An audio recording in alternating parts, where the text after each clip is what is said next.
Hi, I hope that you are all doing well. Thank you so much for joining me here today to talk about books. And today's book is The Catcher in the Rye by J.D. Salinger.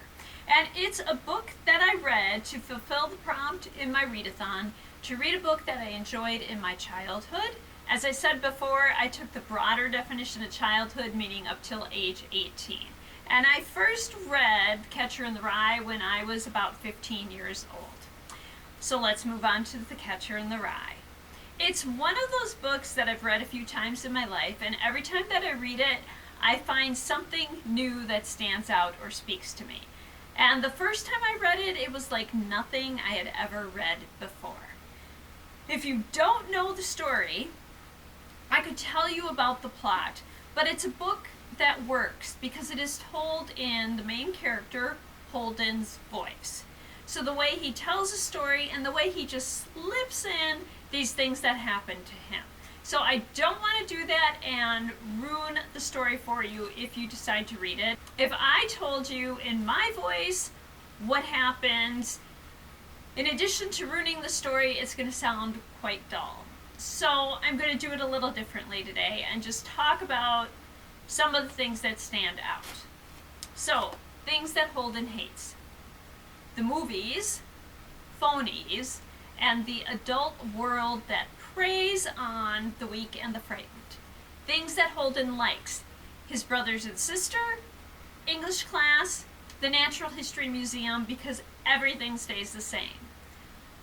Some of Holden's characteristics and qualities. He's 16, he's tall, but he has some gray hair.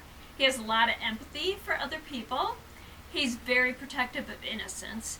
He has some fears about adulthood, and he can't get anyone to listen to him. So, as I said, this book is unlike any of the other books that I had read up to the point where I first read it. So, I want to choose some books to tell you about today that have the same feel. So, these books all have something unique about them. We'll start with The Hate You Give by Angie Thomas, and this is the playaway version of it. Our print book copy is checked out at this time. Star Carter is 16 years old. She lives in two different worlds. The world of her poor black neighborhood and the world of the fancy suburban prep school that she attends. She's created a balance between these two worlds, but this balance is about to be torn apart. One of Star's friends is killed, and she is with him when it happens. His death becomes national news, and he is portrayed as the party that is guilty in the situation. When it becomes obvious that there isn't going to be a meaningful investigation into what happened, protests begin. Everyone wants to know what really happened that night, and the one person who knows, Star, needs to decide what, if anything, she's going to say. Because she knows that whatever she says could destroy her community and endanger her life. The Poet X by Elizabeth Acevedo. Xiomara feels unheard and unable to hide in her neighborhood. But she has a lot to say.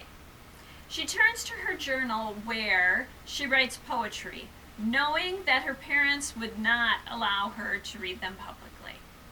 Then a teacher invites her to join the poetry club, but she knows she can't get around her mother's rules to be able to attend. Still, she thinks and dreams about performing her poetry, even in a world that might not want to hear her, because Xiomara refuses to be silent.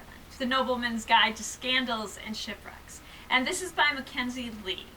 It's the third book of the Montague siblings series, and it's the first one that I read in the series. So things that other readers already knew came as a surprise to me when they were divulged.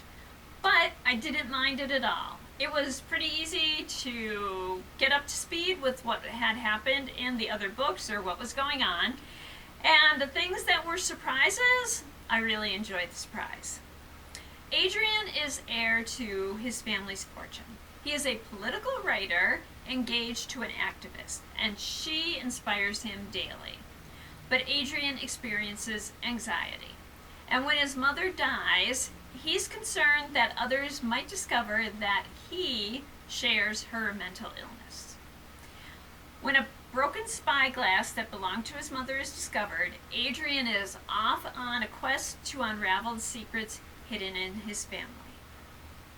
And there we are. I hope that you enjoyed this look at The Catcher in the Rye and other books that have a unique and fresh perspective.